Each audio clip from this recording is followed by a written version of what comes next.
여러분, 이번 사건은 단순히 통화 횟수만으로 관계를 판단할 수 있는지 다시 생각하게 만드는 사례입니다.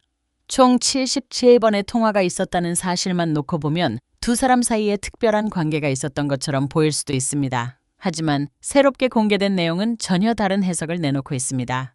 디스파이치가 공개한 통화 녹취 분석에 따르면 황정민이 먼저 전화를 건 62차례의 대부분은 친밀한 대화를 위한 연락이 아니라 오히려 연락을 끊기 위한 목적이었다고 합니다. 그만 연락해달라, 카카오톡을 보내지 말라, 만나기 싫다, 이제 인연을 정리하자는 말이 반복됐다는 것입니다. 저는 이번 사건에서 가장 중요한 부분이 바로 여기라고 생각합니다. 숫자만 보면 오해하기 쉽지만 통화의 횟수보다 더 중요한 것은 통화의 내용입니다. 연락을 먼저 했다는 사실 하나만으로 친밀한 관계였다고 단정하는 것은 상당히 위험한 해석일 수 있습니다. 보도에 따르면 A씨는 심야에도 계속 메시지를 보냈고 황정민은 다음 날 직접 전화를 걸어 늦은 시간에는 연락하지 말라고 경고하기도 했습니다. 녹취에는 지속적인 연락으로 인한 피로감과 부담을 호소하는 내용도 여러 차례 담긴 것으로 전해졌습니다. 사진을 둘러싼 배경도 새롭게 공개됐습니다. A씨가 반복적으로 셀카를 요구했고 황정민은 함께 사진을 찍자는 제안을 했지만 거절당한 뒤 결국 자신의 사진을 보냈다고 합니다. 이후 이 사진은 두 사람의 사적인 관계를 주장하는 자료로 활용됐다는 것이 이번 보도의 설명입니다.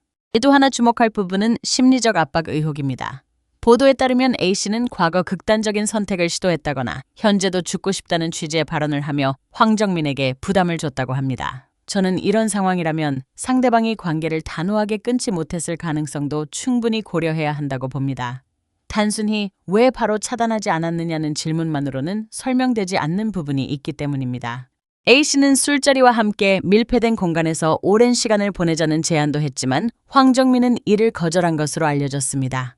반면 황정민 역시 초반에는 오랫동안 자신을 응원해온 팬으로 생각해 식사를 제안하는 등 경솔했던 부분은 인정했고 관계를 명확하게 정리하지 못한 점에 대해서도 사과의 뜻을 전한 것으로 전해졌습니다. 현재 법적 상황도 계속 이어지고 있습니다. 황정민 측은 A씨를 스토킹 혐의로 형사 고소했고 법원은 접근 금지 등 3차례의 잠정 조치를 내렸으며 스토킹 혐의로 벌금 300만 원의 약식 명령도 내려졌습니다. 다만 A씨는 이에 불복해 정식 재판을 청구했고 황정민을 상대로 손해배상 소송도 진행 중입니다. 최근 합의 의사를 전달한 것으로 알려졌지만 황정민 측은 합의하지 않고 법적 대응을 이어가겠다는 입장을 밝혔습니다.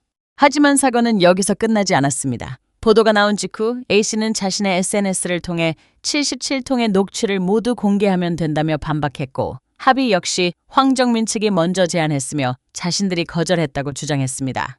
결국 양측의 입장이 다시 정면으로 충돌하고 있는 상황입니다. 저는 이번 사건이 보여주는 가장 큰 교훈은 일부 사실만으로 전체 관계를 판단해서는 안 된다는 점이라고 생각합니다. 통화 횟수, 사진 한 장, 연락 기록만으로는 진실을 모두 설명할 수 없습니다. 결국 핵심은 앞으로 진행될 재판과 객관적인 증거를 통해 무엇이 사실로 확인되는지입니다. 여러분은 이번에 공개된 추가 녹취 내용이 사건의 흐름을 바꿀 결정적인 증거라고 보시나요? 아니면 아직 더 확인해야 할 부분이 많다고 생각하시나요?